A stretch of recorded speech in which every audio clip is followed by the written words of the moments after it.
자, 오늘 누가복음 두 번째 시간인데 여전히 1장입니다. 1장은 꽤 길어요. 그래서 오늘은 끝까지 해볼 생각입니다. 자, 누가복음 1장의 중간 부분인데요. 26절부터 읽겠습니다. 그 후 여섯째 달에 하나님께서 천사 가브리엘을 나사렛이라고 하는 갈릴리 한 성읍에 보내시어 다윗의 가문의 요셉이라고 하는 남자와 정혼한 한 처녀에게로 가게 하시니 그 처녀의 이름은 마리아더라. 그 천사가 그녀에게 와서 말하기를 기뻐하라, 은총을 받은 자여, 주께서 너와 함께 하시니 너는 여자 중에서 복받은 자로다 라고 하니 그녀가 천사를 보고 그가 전하는 말에 몹시 당황하여 이런 인사가 어떻게 된 것인가 생각하고 있을 때에 그 천사가 그녀에게 말하기를 마리아야, 두려워 말라. 이는 내가 하나님의 은총을 받았음이니라. 보라, 내가 너의 태 안에 임신하여 한 아들을 낳으리니 그의 이름을 예수라 하라. 그는 위대하게 될 것이며 가장 높으신 분의 아들이라 불릴 것이요, 또 주 하나님께서 그에게 그의 조상 다윗의 보좌를 주실 것이며 그는 야곱의 집안을 영원히 통치할 것이요, 그의 왕국은 영원 무궁하리라고 하니라. 자, 예수님께서 잉태됐다는 사실이 이제 천사가 마리아에게 알려주는 거죠. 고지해 주는 것이죠. 여기 보게 되면은 28절에서 은총을 받은 자요, 여자 중에서 복 받은 자요라고 말합니다. 어떤 복입니까? 당연히 그리스도를 잉태한 복이죠. 세상에 이런 복이 어디 있어요? 세상에 수많은 복이 있지만 그리스도를 잉태한 복만큼 대단한 복은 없을 거예요. 그래서 이 마리아는 다른 여성들보다는 좀 더 좋은 위치에 있는 건 사실이죠. 우리가 카톨릭처럼 마리아를 숭배하거나 마리아가 하나님의 어머니처럼 이렇게 신격화시킬 필요는 없지만 마리아가 복받은 여인이라는 것 자체를 부정할 필요는 없는 거 아니겠어요? 정말로 복받은 여인이고요, 훌륭한 여인이고요. 뒤에 보지만은 단지 하나님의 잉태하게 하셔서만이 아니라 온전한 믿음으로 주님께 순종했다는 그 믿음의 본도 대단하거든요. 여성들뿐 아니라 모든 남성들도 이러한 순종의 본을 따라야 되는 거예요. 믿음과 순종의 본을 따라야 되는 거예요. 복받은 여인 맞죠? 근데 여기서 카톨릭에서 말하는 것은 그리스도를 잉태했으니까 그리스도는 하나님이니까 마리아가 하나님의 어머니라는 거잖아요. 그 사람 생각에서는. 그러니까 항상 그럽니다. 우리가 카톨릭 사람들한테 왜 당신들은 마리아를 숭배하오 라고 말하게 되면 항상 하는 말이 우리는 마리아를 숭배하지 않습니다. 마리아를 존경합니다 라고 말합니다. 카톨릭 다녀보셨던 분 다 그렇게 말하잖아요. 카톨릭과 혹시라도 논쟁 한 번이라도 해보셨던 분들은 다 그렇게 말하는 걸 들을 수 있습니다. 우리는 마리아를 섬기는 것이 아니라 마리아를 이렇게 존경하는 겁니다 라고 다들 얘기하죠. 마치 자녀들이 어머니를 존경하듯이 그러한 존경입니다 라고 말하죠. 어머니를 존경하듯이 존경하는데요, 왜 우리가 마리아를 어머니처럼 존경해야 되죠? 거기서부터 문제가 되는 거예요. 사람들은 우리는 자녀들이 어머니 존경하잖아요. 그런 마음으로 존경하는 겁니다. 왜 우리가 마리아를 어머니로 존경해야 되냐고요. 믿음의 여인들이 한둘이 아닌데 그러면 다른 믿음의 여인들도 어머니처럼 존경해야 되나요? 왜 특히 마리아를 어머니처럼 존경해야 되냐고요. 그것은 우리가 그리스도로 인해서 하나님의 자녀들이고 마리아는 하나님의 어머니고 그러므로 우리가 그리스도 안에서 마리아의 자녀들이 된다는 그런 개념이 들어가는 거예요. 그러니까 단순하게 어머니처럼 존경한다. 참 말은 평범하고 괜찮은 말 같은데 우리가 왜 마리아를 어머니로 섬겨야 된다는 얘기죠. 그는 마리아가 하나님의 어머니라는 개념을 계속 갖고 있기 때문이에요. 마리아는 예수님의 어머니죠. 근데 예수님은 하나님이잖아요. 여기에 문제가 되는 겁니다. 근데 우리가 분명 알아야 될 거 뭐냐면 예수님은 인성과 신성이 둘 다 있잖아요. 예수님은 사람이시기도 하고 하나님이시기도 하죠. 그렇죠? 마리아는 인간 예수님의 어머니죠. 하나님으로서의 예수님의 어머니가 아니라는 얘기죠. 하나님으로서의 예수님은 마리아를 여인이요라고 밖에 말할 수 없는 거예요. 그렇죠? 그래도 예수님께서 어릴 때, 이렇게 아기 때, 어린이 시절에 마리아한테 여인이요 이렇게 했어요? 당연히 엄마 부르면 잘했겠죠? 인간 예수님의 모습은 그럴 수가 있는 거예요. 하지만 하나님의 아들로서의 예수님의 모습에서는 어머니가 존재하는 것이 아니죠. 하나님께서 여인의 태를 빌려서 탄생한 것뿐이란 말입니다. 이게 분명한 사실 앞에서 그들은 자꾸 혼동을 하는 거죠. 결과적으로 마리아 숭배하는 거 맞아요. 숭배하지 않으면 왜 기도를 해요? 그것은 자녀들이 어머니한테 부탁하는 것처럼 부탁하는 거다. 왜 부탁을 하냐고요? 왜? 하나님께 직접, 예수님께 직접 부탁을 하면 되죠. 기도하면 되는 거죠. 그렇죠? 기도한다는 것 자체가 신이라는 얘기죠. 살아있는 사람한테 부탁하는 것과 죽어있는 존재한테 부탁하는 것은 종류 자체가 다르죠. 살아있는 부모님, 살아있는 사람들한테 부탁하는 것은 그럴 수 있어요. 하지만 죽은 자에게 부탁한다는 것은 그 죽은 자가 능력이 있다는 말이잖아요. 죽은 자가 능력이 있다는 얘기는 신이라는 얘기죠. 마리아에게 기도한다는 것 자체가 신격화하는 거죠. 성인들한테도 기도하잖아요. 성인들도 신격화하는 거예요. 천사들한테도 기도하잖아요. 그 사람들은. 천사들도 신으로 옮기는 거예요. 그래서 우리는 그리스도인들은 아무리 사랑하는 사람이라도 죽은 사람에 대해서는 기도하거나 절을 하지 않잖아요. 여전히 사랑하는 마음을 품고 있긴 하지만, 그렇죠? 마음속에 그 사람에 대한 간직할 수는 있지만은, 그러나 죽은 다음에 그를 인격화시키는 것은 신격화시키는 개념이기 때문에 그래서 우리는 안 하는 거예요. 그렇죠? 자, 그래서 이제 마리아는 예수님을 낳았기 때문에 복받은 여인인 건 맞습니다. 훌륭하신 분이죠. 그래서 가브리엘이 마리아에게 직접 말했네요. 마태복음에서는 비슷한 장면에서 지금 여기서 보게 되면 이제 예수님이 잉태됐다는 말하고 그 이름을 예수라 하라 이런 말 쭉 하지 않습니까? 예수님의 이름까지 고지해 주십니다. 예수님의 이름을 고지하신 내용은 마태복음에서는 요셉에게 있어요. 요셉에게. 마태복음 1장 말씀 보시게 되면 마태복음 1장 20절 그러나 그가 이 일들을 생각하고 있을 때 보라 주의 천사가 꿈에 그에게 나타나 말하기를 너 다윗의 아들 요셉아 내 아내 마리아를 내게 데려오던 것을 두려워 말라 하면서 21절에서 그녀가 한 아들을 낳으리니 너는 그의 이름을 예수라 하라 라고 말하죠.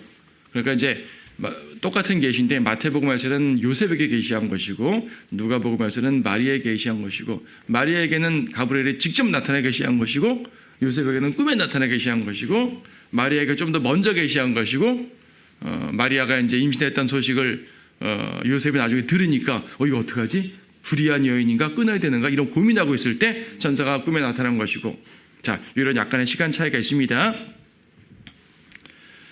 예수님에 대해서 말씀하는 것은 뭡니까? 32절에서 그는 위대하게 될 것이며 가장 높으신 분의 아들이라 불릴 것이요 또 주 하나님께서 그에게 그의 조상 다윗의 보좌를 주실 것이며 그는 야곱의 집안을 영원히 통치할 것이요 그의 왕국은 영원 무궁하리라. 예수 그리스도의 왕국을 말씀하고 있는 겁니다. 예수 그리스도의 왕국이 위대하고 영원 무궁하다고 말씀하고 있는 것이죠. 다윗의 보좌. 어떤 사람들은 다윗의 보좌를 저 하늘 보좌라고 생각을 해요. 그러니까 예수님께서 지금 하늘에 아버지 보좌 우편에 앉아 계시잖아요. 예수님은 지금도 보좌에 앉아 계시잖아요. 그래서 그것을 곧 다윗의 보좌라고 사람들은 생각을 하는 거, 무천주의자들은 그렇게 생각을 하는 거예요. 그래서 다윗의 보좌 한다는 말은 주님께서 지금 교회 시대에 온 성도들 영적으로 다스리는 거다 이렇게 말하는데 그것이 아니라 구약에서 다윗의 보좌라고 말할 때는 메시아 왕국을 말하는 거예요. 주님이 이 땅에 왕으로 오셔가지고 이 땅을 왕으로 통치하시는 그 왕국의 보좌를 메시아 왕국, 그 왕국의 보좌를 다윗의 보좌라고 말하는 거거든요. 그래서 이 예언이 이루어지는 건 언제 이루어지는 거예요? 재림 때 이루어지는 거죠. 재림 때 야곱의 집안을 영원히 통치할 것이요 그 왕국은 무궁하리라. 재림 때 이루어질 일입니다. 우리가 지금 초림과 재림을 나눠보니까 재림이라 말하는 거지 당시에 초림과 재림을 나눠보지 않은 시대, 구약 시대 이럴 때는 그냥 메시아의 오심, 단회적 오심이에요. 그냥 우리가 지금 보니까 나눠진 거죠. 초림 재림으로 2000년의 간격을 두고 나눠진 거지. 구약 성도들은 2000년의 공백을 못 봤어요. 구약 선지자들은 그냥 예수님이 오시면 된다라고 말하는 겁니다. 그러니까 우선 초림이니 재림이니 여기에 포인트가 있는 것이 아니라 그 분 자체가 메시아께서 이렇게 이루신다는 그 말입니다. 이런 걸 이루시는 그분이 너의 태를 통해 탄생할 것이다 라는 말입니다.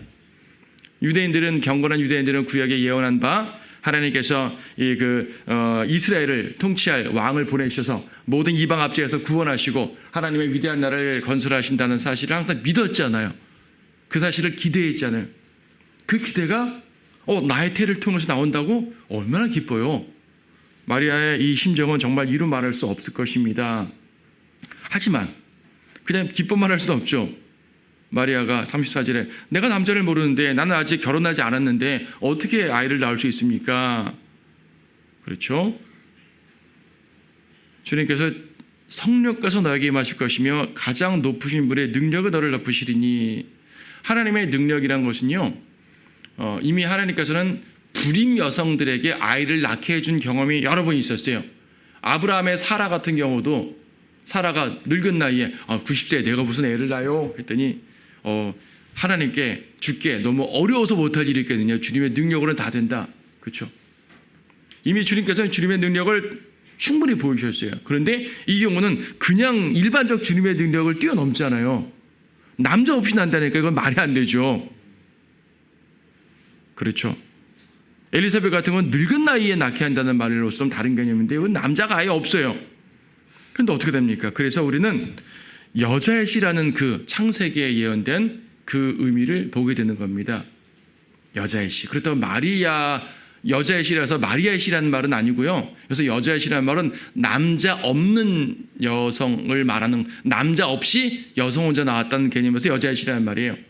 이것을 가지고 또 가톨릭에서는 그래 여자의 씨, 여기서 여자는 당연히 마리아, 그러니까 마리아의 씨 이렇게 말하는데 그것이 아니라 마리아의 씨라는 말이 아니라 여자에겐 씨가 없는 것, 씨는 남자에게 있잖아요. 근데 이 여자의 씨를 말하는 것 자체가 인간 아버지가 없다는 표현이에요. 그 표현 자체가. 인간 아버지가 없죠. 예수님은 당연히 어릴 때 성장하면서 요셉을 아버지처럼 모시고 살았죠. 아버지처럼 여기고 살았겠죠. 그래서 요셉은 육신의 아버지가 아니죠.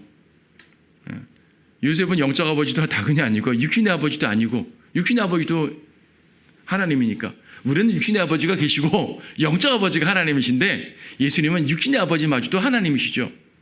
요셉은 굳이 말하면 호적상 아버지인 거죠.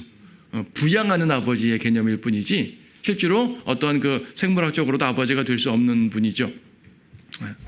그래서 이제 이 하나님의 성육신을 보여주는 아주 중요한 부분이기 때문에 우리는 예수님이 탄생했다, 크리스마스다 뭐 이런 개념이 아니라 주님께서 인간의 모습으로 오셨다는 것 자체, 성육신 자체, 이 부분에 초점을 맞춰야 되는 거죠. 보통 동정녀 탄생 교리라고 말하는데 처녀를 통해서 나왔다는 것 자체가 인간 아버지가 없다는 개념을 강조한 거예요. 처녀를 통해 나왔으니까 순결한 여인을 고르셨구나. 이 개념이 아니라 남자 없는, 남자의 씨 없이 탄생하신다는 이 개념을 가지신 겁니다. 이게 중요한 겁니다. 여기다 36절에 너의 사촌 엘리사벳도 그 늙은 나이에 아들을 비었는데 라고 말하죠. 사촌. 성경에 사촌이라는 표현이 종종 나와요. 종종. 여기도 36절도 나왔지만 뒤에도 한 번 더 나오는데 사촌이란 말, 여기 1장 58절도 사촌이라는 표현이 나옵니다. 복음서에는 사촌이라는 표현이 여러 번 나와요. 의도적으로 나오는 것 같아요. 왜 나오냐면 아들이란 말과 형제란 말과 구분하기 위해서. 물론 광의적으로는 사촌도 형제 맞죠. 광의적으로는 사촌도 형제 맞습니다. 그러니까 마가복음 6장 3절에 보게 되면은 마리아가 예수님을 낳은 이후에 여러 아들들을 낳았잖아요. 그때 이제 이 형제라는 표현을 쓴단 말입니다. 마가복음에서. 그러니까 우리가 예수님도 형제가 있었다. 마리아는 예수님을 낳은 다음에도 여러 아들들을 낳았다. 형제라는 표현이 있지 않냐라고 말하면 가톨릭에서는 그건 사촌이라는 말이다라고 말합니다. 사촌도 형제라고 말할 수 있지 않냐? 의붓아버지도 아버지라고 부르고 양아버지도 다양하게도 무슨 장인어른도 아버지라고 표현하는 마당에, 그렇죠? 사위도 아들이라고 표현하는 마당에 왜 사촌을 형제라고 표현 못했겠냐?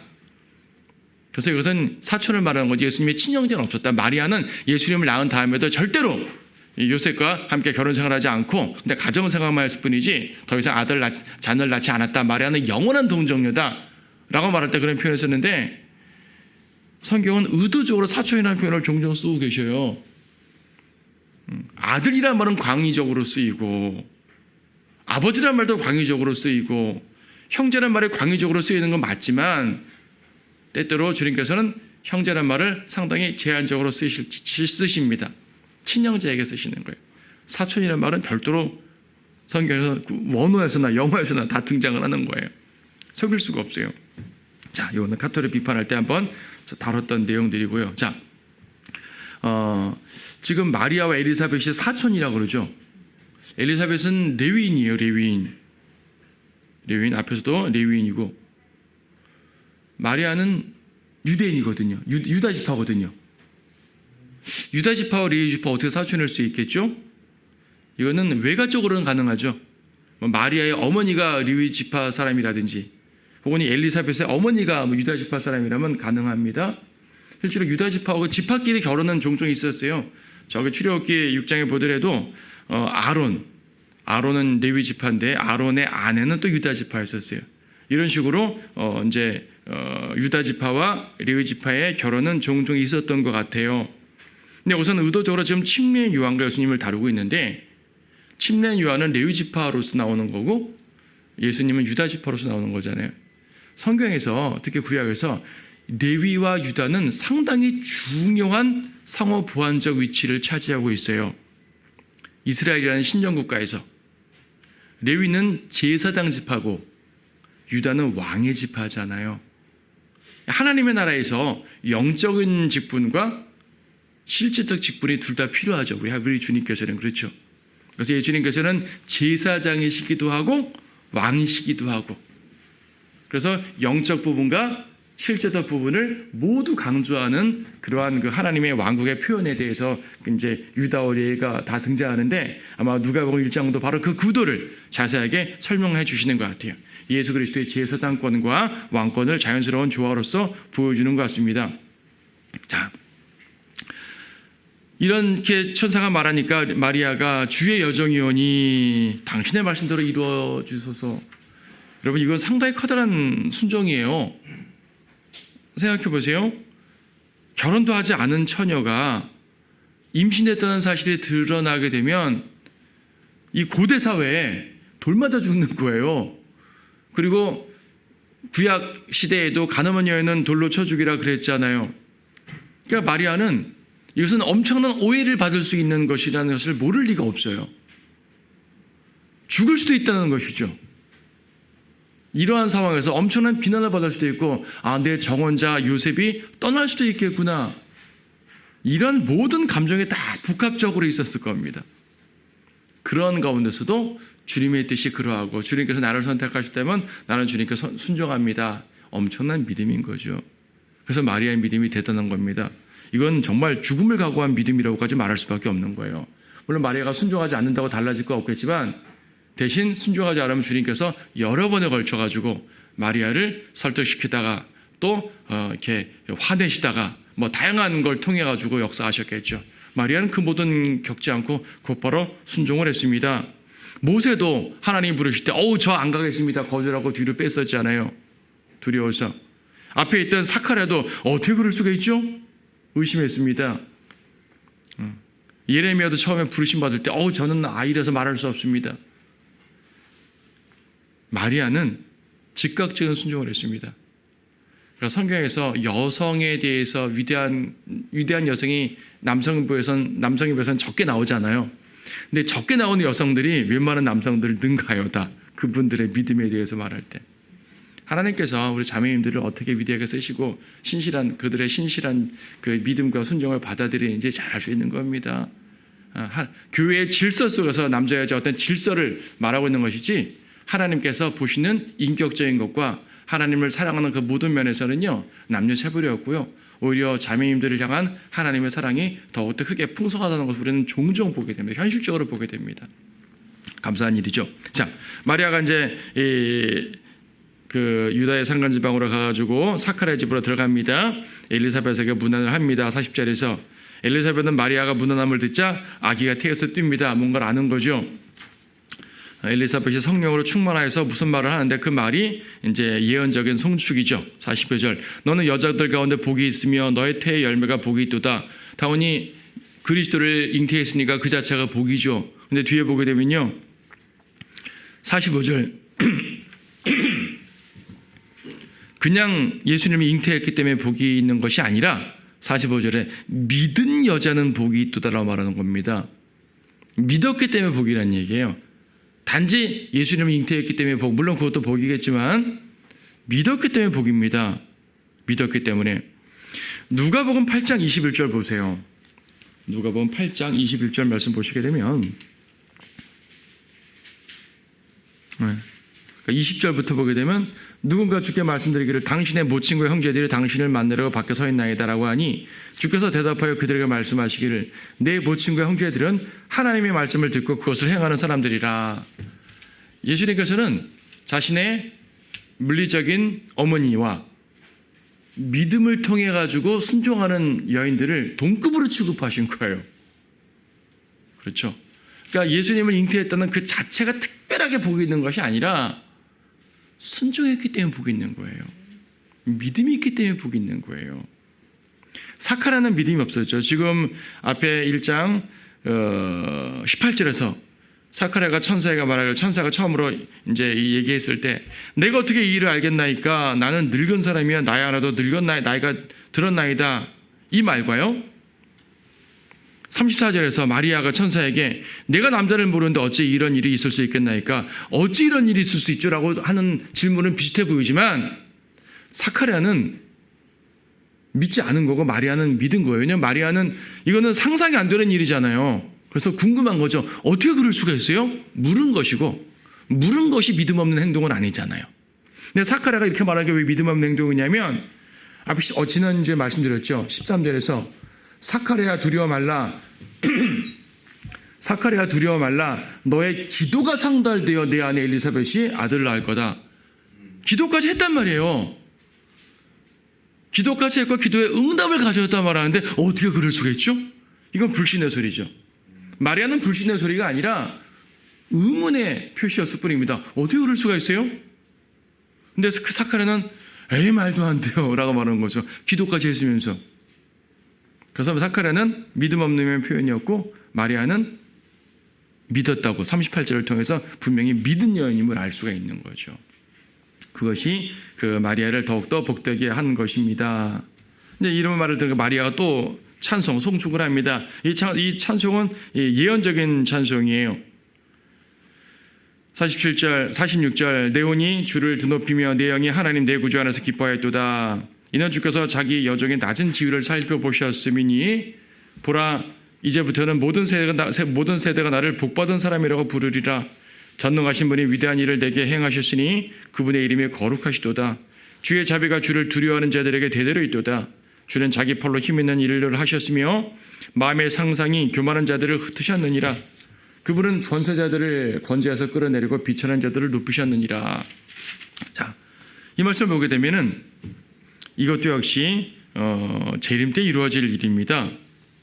왜냐하면은 51절에 교만한 자들을 흩으시고 51절에서 권세자들을 끌어내리시고 비천한 자들을 높이시고 53절에 굶주린 자를 먹이시고 그렇죠. 근데 여기서 굶주린 자와 교만한 자를 비교하고 있을 때요 54절을 보니까 자기의 종 이스라엘을 도우셨으니라고 말하고 있죠.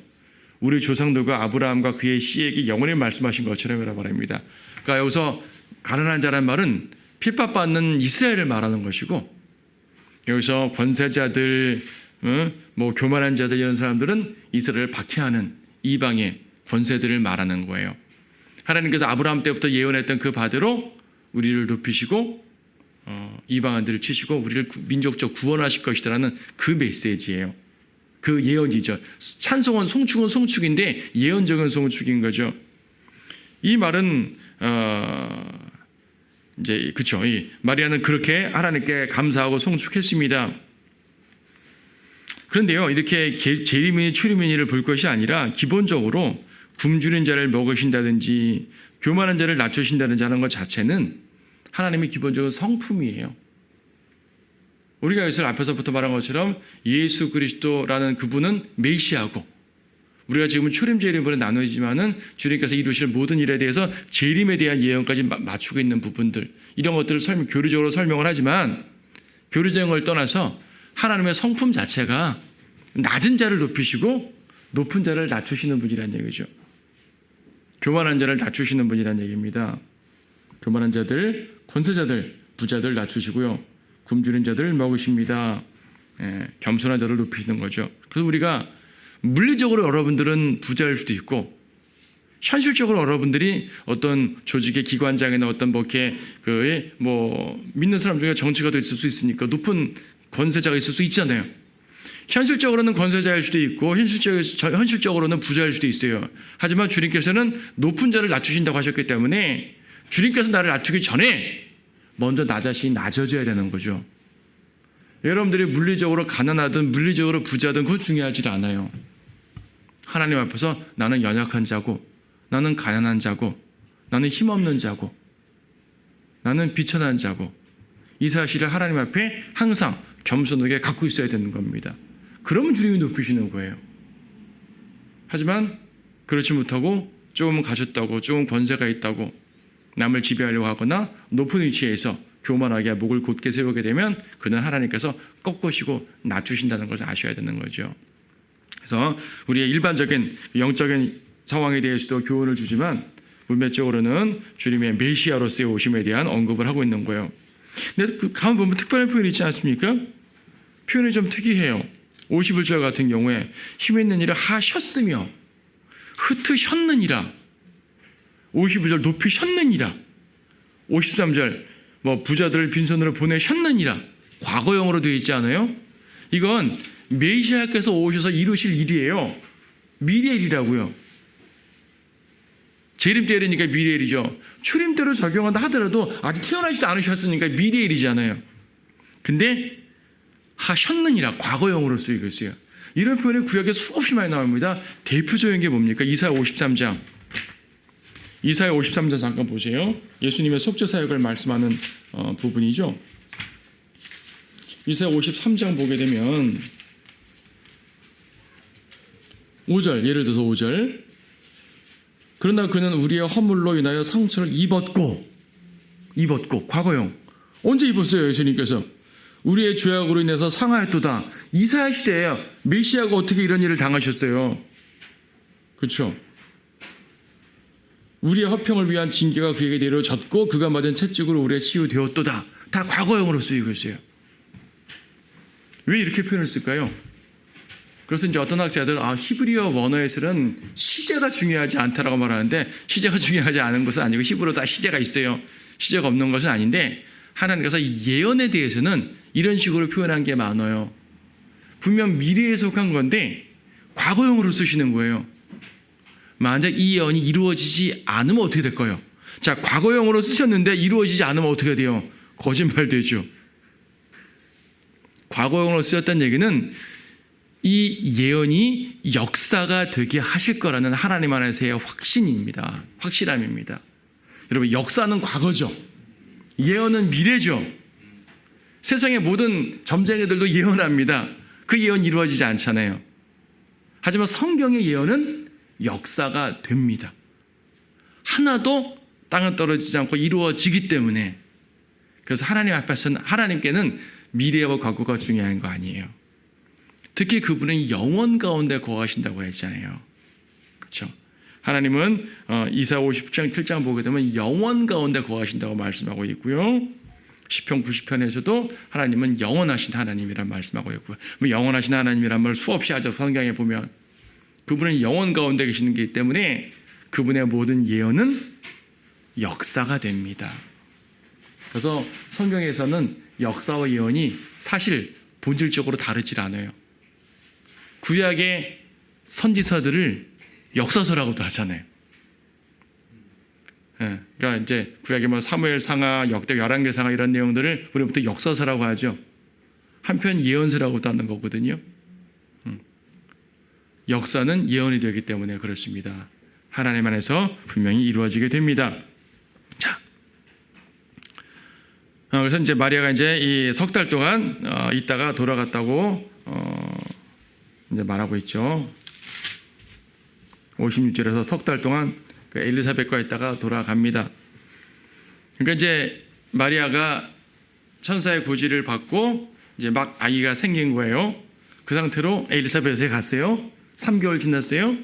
3개월 지나니까 이미 이제 임신 3개월이 된 거죠. 쉽게 말하면은 요셉은 이때까지 몰랐던 거죠. 요셉은 그러니까 이제 마리아가 천사의 고지를 듣자마자 요셉에게 달려간 것이 아니라 아직 결혼 안 했으니까 곧바로 엘리사벳에 갔어요. 앞에 보니까 황급히 갔더래요. 황급히. 39절에서 유다의 한 성읍으로 황급히 가서 요셉에 알리지 않고 간 거예요. 근데 그 사이에 요셉이 소문으로 들은 거죠. 그게 마태복음 1장인 거죠. 소문으로 듣고 이 여인이 아이를 임신했다고 좀 문제가 있는데 그렇다고 뭐 크게 소문내고 이혼하는 것보다 저렇게 끊는 것보다는 은밀하게 단절하자 이렇게 마음 품고 있을 때 요셉의 주의 천사가 요셉의 꿈에 나타나가지고 그 아이는 그런 게 아니야 하면서 알려줬단 말입니다. 그래서 마태복음과 누가복음 시간 순서까지 우리는 알 수 있는 그러한 귀한 정보가 돼요. 예수님의 생애 우리가 이제 별도의 과목으로 한번 쭉 공부한 바 있지만 예수님의 생애를 사복음서에 흩어져 있는 생애를 차곡차곡 조각으로 모으게 되면 그것도 꽤 흥미롭죠. 마태복음과 누가복음은 두 사건들을 잘 비교하면서 보게 되면요, 아주 좋은 정보가 이제 볼 수가 있습니다. 자, 그래서 이제 57절부터는 이제 요한이 탄생을 한 거예요. 예고된 대로 요한이 탄생을 했습니다. 엘리사벳의 이스라엘 될 때가 차가지고 이제 아들을 낳습니다. 사람들이 기뻐할 거 아니에요. 친척들이 기뻐할 거 아니겠어요. 그래서 아버지 사카랴 이름을 따라서 사카랴라고 부르니까 어머니가 아니다, 요한이다. 친척들, 친척 중에 요한이라는 이름을 가진 자가 아무도 없는데 왜 갑자기 요한이에요? 뜬금없이 왜 요한이에요? 사카랴가 서판에다가 쓰는 거죠. 말 못하니까 서판에다가 요한이라고. 그 즉시 입이 풀리고 말을 하게 됐습니다. 사람들은 얼마나 놀랐겠어요. 요한이 탄생한 것 자체가 하나님의 특별한 계시구나, 능력이구나, 하나님의 표적이구나. 이 아이가 앞으로 어떤 아이가 될 것인고, 66절, 이 아이가 대체 어떤 사람이 될 것인가. 그렇죠? 아이가 특별하게 행동하면 사람들이 놀라잖아요. 비범하네. 보통요, 갓난 아이가 뭐 이렇게 좀 어린 아이가 무거운 걸 들면 아이 참 힘세네, 장군감이네, 이런 말 많이 하잖아요. 이러한 사소한 것만 가지고도 어른들이 이 아이가 앞으로 크겠네라고 말하는데, 이건 정말 표적 중에 표적이잖아요. 놀랐겠죠? 이 아이가 도대체 누구냐? 이 아이가 앞으로 어떤 일을 할 것인가? 그래서 사카랴가 거기에 대한 대답을 하는 거예요.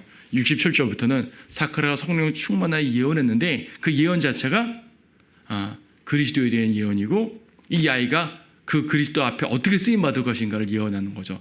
사람들은 이 아이가 어떤 일을 할 것인가? 사카랴가 입이 풀리고 그 아이는 말이야 설명을 해주는 겁니다. 예언적으로.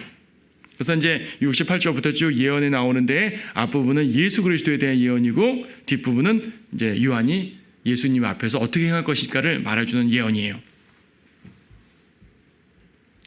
하나님은 이스라엘을 구속하시는 하나님이라고 말씀하고 있습니다. 68절에서 이스라엘의 주 하나님을 송축하라. 이는 주께서 자기 백성을 돌아보아서 구속하시다고 말씀하고 있는 거죠. 자기 백성. 자, 이스라엘의 하나님에 대한 언급을 쭉 하십니다. 68절에 자기 백성을 돌아봤다 그랬죠. 69절에 다윗의 집에 구원의 뿔을 높이셨다 그랬죠. 71절에서 원수들의 손에서 구원하셨다 그랬죠. 민족적 구원입니다. 앞에서 마리아가 이제 예언한 거랑 예언자가 찬양한 거 내용이 같아요. 76절에서 너 아기야, 너는 가장 높으신 분의 선지자라 불리리니 이는 내가 주 앞에 앞서가서 주의 길을 예비할 것이며, 요한이 어떤 사람이 될 것인가 딱 답이 나오는 거죠. 예수 그리스도 앞에 선두주자로 등장하여서 그분의 길을 예비하는 것이다. 그분의 길을 예비하는 내용이 뭐냐? 77절, 주의 백성에게 그들의 죄들을 용서함으로 구원의 지식을 줄 것임이라. 그렇죠? 그러니까 그리스도의 구원의 길을 예비하는 겁니다. 구원의 길이 뭐냐면 죄 용서거든요. 구원은 죄 용서예요. 이건 구약이나 신약이나 기본적으로 같아요. 구약의 구원과 신약의 구원이 교리적으로 커다란 차이가 있긴 하지만 기본적으로 같은 건 뭐냐면 죄 용서예요. 죄를 용서함으로 형벌을 면제시키는 것이 구원이죠. 그렇죠? 형벌을 면제시킵니다. 그리고 이스라엘의 죄를 용서하고, 민족적 구원을 말하면 이스라엘 민족적 죄를 용서하셔서 구속하신단 말이고, 우리 개개인으로 말하면 우리 개개인의 죄를 용서해서 구원하신단 말이죠. 초림 때는 십자가로 말미암아 우리의 개개인들의 죄를 용서해서 구원하는 그 구원의 역사를 나타내셨고, 재림 때는 이스라엘의 죄를 용서하신 것으로서 이스라엘을 민족적으로 구원하는 걸 말씀하고 있죠. 사카랴는 문맥적으로는 재림에 대한 민족적 구원을 언급하고 있긴 하지만 예수 그리스도 그분이 죄를 용서하심으로써 구원하시는 그 분이라는 것 자체는 초림 재림에 관계없이 동일하단 말이에요. 그래서 예언 자체는 재림 쪽에 맞춰 있지만은 우리는 이 말씀을 통해서 예수 그리스도의 위대한 구원을 보는 것이고 예수 그리스도의 그 위대한 구원이 우리에게는 어떻게 이루어졌는지를 깨닫게 되는 것이고, 그렇죠? 구원의 지식을 준다 그러잖아요. 죄를 용서하는 것이 구원이라는 것을 알게 된다는 얘기예요. 우리는 그래서 죄 용서함을 알고 예수님 날 위해 십자가 죽으심으로써 내 죄를 용서하셨구나. 이것을 알고 구원받는 거잖아요. 그러므로 예수님 영접해야겠다. 나를 위해 죽으신 주님. 그렇죠?